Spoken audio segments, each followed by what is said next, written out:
माय माऊली नमस्कार. 18 पुराणातील एक पुराण श्री स्कंद पुराण अभिवाचन करत आहे. भाग 19. प्रथम श्री नारायणाला नमस्कार करून प्रारंभ करते. आजपासून अवंतीखंड सुरू झालाय. अध्याय 56. महाकाल वन प्रशंसा. मंगलाचरण.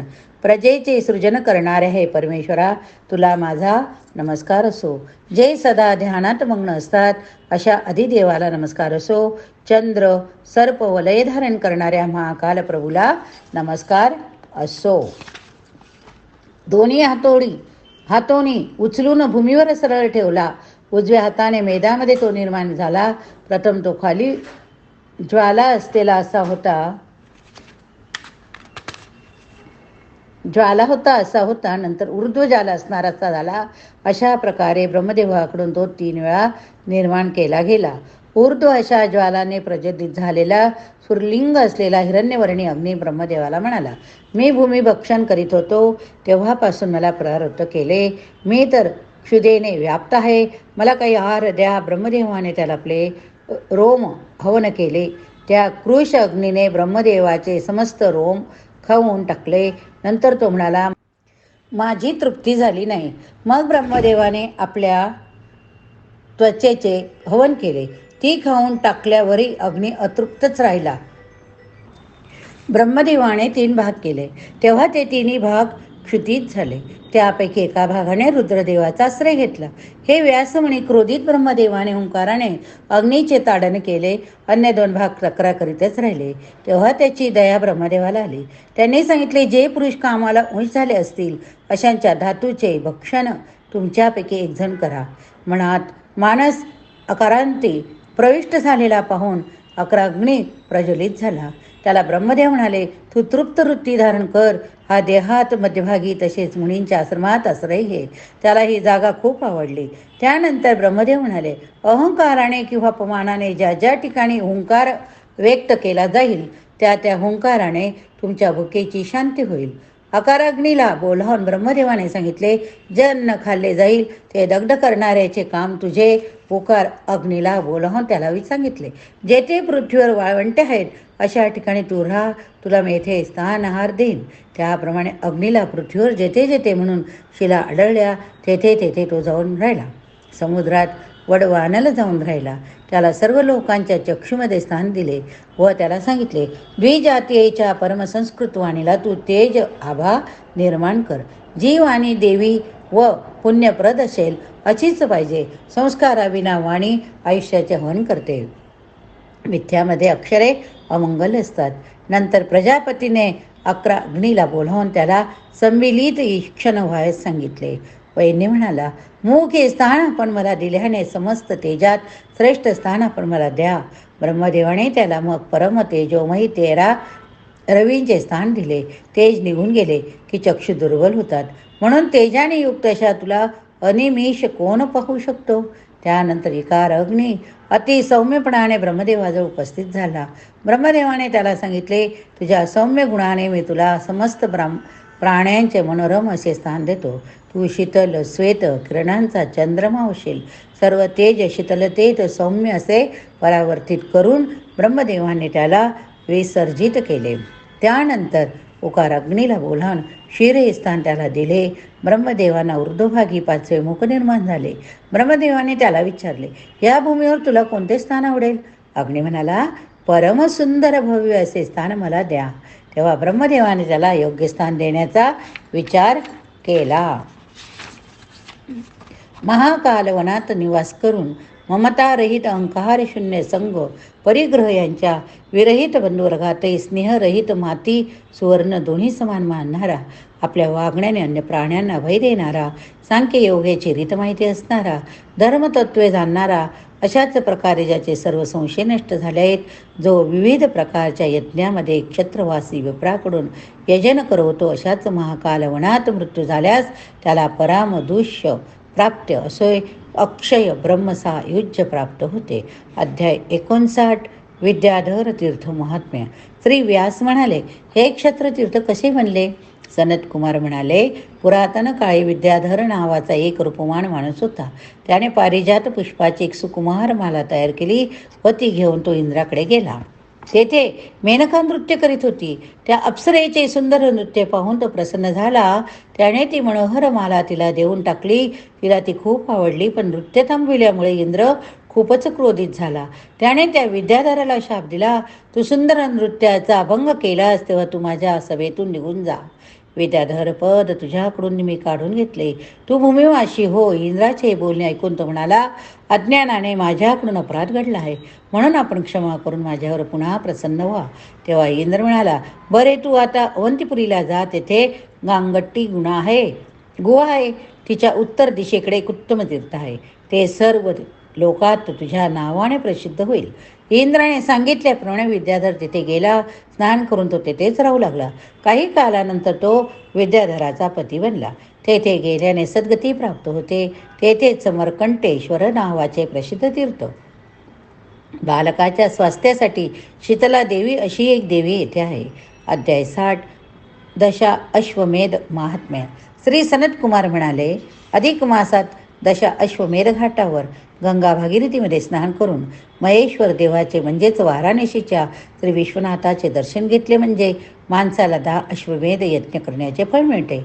मानवामध्ये परमशिरोमणी मनु राजाने यतीने रघु वैष्णव महर्षी लोमश अत्री भृगु दत्तात्रेय पुरुरोवा नहुष राजा नल यांनी या घाटावर स्नान केले. अध्याय 62.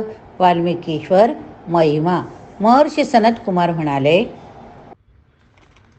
हे व्यासमुनी, वाल्मिकेश्वर यांची पूजा मौन ध्यान यात पारायण होऊन करावी, म्हणजे मनुष्य सुखवी होतो.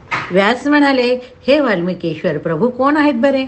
ते सनत कुमार म्हणाले, प्राचीन काळी भृगुवंशामध्ये सुमती नावाचा एक विप्र होऊन गेला. त्याची भार्या कौशिकी रूपवान अशी होती. याचा पुत्र अग्निशर्मा नावाचा होता, पण तो वेदांचा अभ्यास वगैरे करीत नसे. एकदा खूप मोठी अशी अनावृष्टी झाली. त्यावेळी बऱ्याच लोकांनी दक्षिण दिशेकडे जाऊन आश्रय घेतला. त्याचप्रमाणे या सुमतीनेही आपल्या पुत्र भार्येसह विदिश वनात जाऊन तेथे आश्रम तयार केला. तेथे तो राहू लागला. त्या ठिकाणी अग्निशर्मेची संगत अहिर दस्यू यांच्याशी जडली. तेथे येणाऱ्या वाटसरूंना ते लुटत हे करीत असता तो वेद विसरला, गोत्र विसरला, श्रुती विसरला, सर्वत्र बाबतीत विस्मृती झाली. काही दिवसांनी तीर्थयात्रा करण्यासाठी त्या मार्गाने सुव्रत सप्तर्षी वृंद चालले होते. अग्निशर्म्याने त्यांना मारायचे ठरवले. त्याने सर्वांना सांगितले, तुमची वस्त्रे छत्र चामरे येथेच ठेवा. आता तुम्हाला मी यमलोकी पाठवणार आहे. त्यांचे बोलणे ऐकून अत्री मुनी म्हणाले, आम्हाला त्रास देण्याचे पाप तुझ्या मनात कसे आले? आम्ही तर तपस्वी आहोत, तीर्थयात्रेसाठी निघालो आहोत. अग्निशर्मा म्हणाला, मला माता पिता पुत्र भार्या सर्व आहे. त्यांचे पोषण करायचे हेच फक्त माझ्या मनात असते. अत्री म्हणाले, पिता आधी सर्वांना तू विचार की कर्माच्या पापाचा वाटा तुम्ही उचलणार काय? त्यांनी तुला प्राण्यांना मारून आमचे पोषण कर असे नक्कीच सांगितले नाही. अग्निशर्मा म्हणाला, मी त्यांना हे कधीच विचारले नाही. आता पाहिजे तर विचारतो, तुम्ही येथेच थांबा. घरी जाऊन त्याने मातापित्यांना विचारल्यावर त्यांनी हे पाप आहे, हे तुलाच लागणार असे सांगितले. भार्या व पुत्राने तेच सांगितले. हे ऐकून तो उदास झाला. त्यांनी ठरवले की ते तपस्वी गण आपल्याला वाचवतील, म्हणून त्याने आपले शस्त्र फेकून दिले. मग त्या ऋषींची क्षमा मागितली व त्यांना उद्धाराचा मार्ग विचारला. त्यांनी त्याला ध्यान करून सदाचरण करण्याचा उपदेश केला. त्याप्रमाणे एका वृक्षाखाली बसून रामनाम जपत तो ध्यानधारणा करू लागला. तेव्हा 13 वर्ष अशा प्रकारे गेल्यानंतर ते ऋषी तेथे आले. त्यांनी पाहिले की काष्टवत कृश असा तो अग्निशर्मा झाला आहे. मुनींनी त्याला वाल्मिकी म्हटले. तपाने त्याला तेज प्राप्त झाले. मुनींना पाहून त्याने त्यांना वंदन केले. त्याला मुनींनी आशीर्वाद दिला व ते पुढे तीर्थयात्रेसाठी निघून गेले. नंतर त्याने महेश्वराची आराधना केली. त्यामुळे त्याला एक आगळी शक्ती प्राप्त झाली. त्याने एक परम सुंदर काव्य रचले, तेच रामायण होय. हीच पहिली कथा होय. तेव्हापासून अवंतीपुरामध्ये वाल्मिकीश्वर नावाने महेश्वर प्रसिद्ध झाले. हे देवेश कवित्व प्रदान करतात. अध्याय 63. गणेश महात्म्य. महर्षी संतकुमार म्हणाले, यानंतर लडडूक देवांकडून विघ्नाचे नाथ यांची पूजा केली गेली. तेव्हापासून विघ्नेश मोदक प्रिय म्हणून प्रसिद्ध आहे. भक्तिभावाने पूजा करणाऱ्याचे पुढे विघ्ने कधीही उपस्थित होत नाहीत. पूजेने संतुष्ट होऊन विनायक सर्व इच्छित देतो. चतुर्थीला रात्री एक वेळच आहार घ्यावा. विप्रा नदीत स्नान करावे.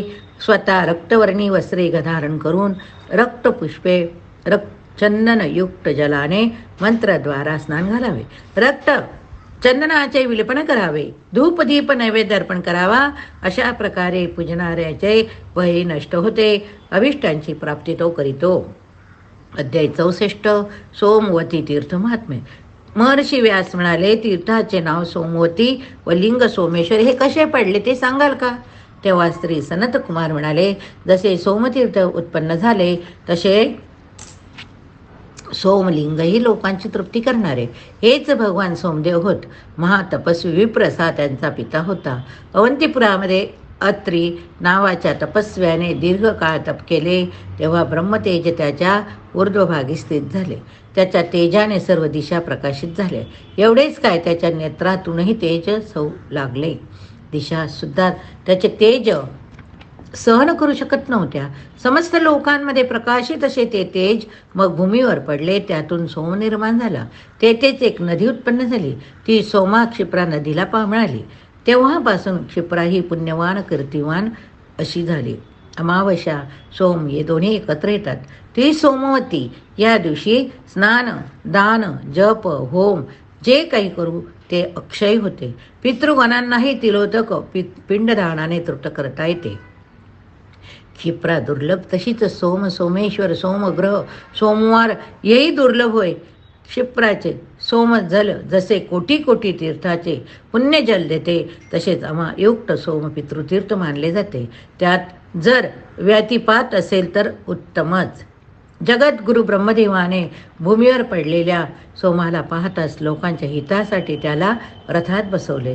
हे व्यास म्हणतो, तर देवांनी परिपूर्ण सत्यसंग्रही धर्मज्ञाता होता.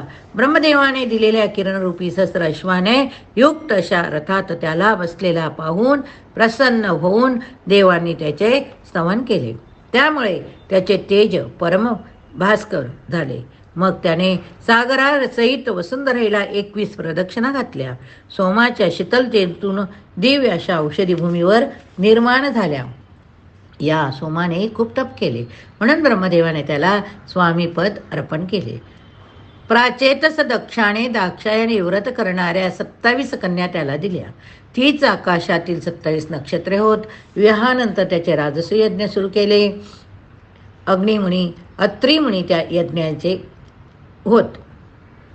होते. भृगु अर्धवयू होते.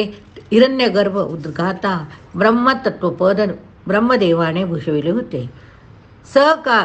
सनकादींना घेऊन विष्णू सदस्य म्हणून तेथे गेले होते. 3 लोक सोमाला दक्षिणा दिली होती. बऱ्याच देवींनी त्यांची स्तुती केली. अशा प्रकारे अवभृताला प्राप्त केलेला व्यग्र चंद्रमा दशदिशांना क्रोधमासित करताना शोधून दिसत होता. शोभला पण ऋषींनी त्याच्यावर संस्कार केले होते. दुष्प्राप्य असे ऐश्वर्य जरी त्याला प्राप्त झाले होते तरी त्याची बुद्धी फिरली, विभ्रांत झाली. बृहस्पतीची भार्या यशस्विनी तारा हिला अंधाराचा फायदा घेऊन त्याने पळवले. इंद्राने यावेळी त्याच्यावर कोप केला. त्यामुळे दोघात भयंकर युद्ध झाले. युद्धानंतर चंद्राने बृहस्पतीला त्याची भार्या परत दिली नाही. तेव्हा सर्वजण ब्रह्मदेवाकडे गेले.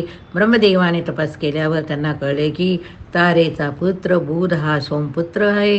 तेव्हा परस्त्रीचे हरण करणाऱ्या चंद्राला रोगिष्ट होण्याचा शाप दिला.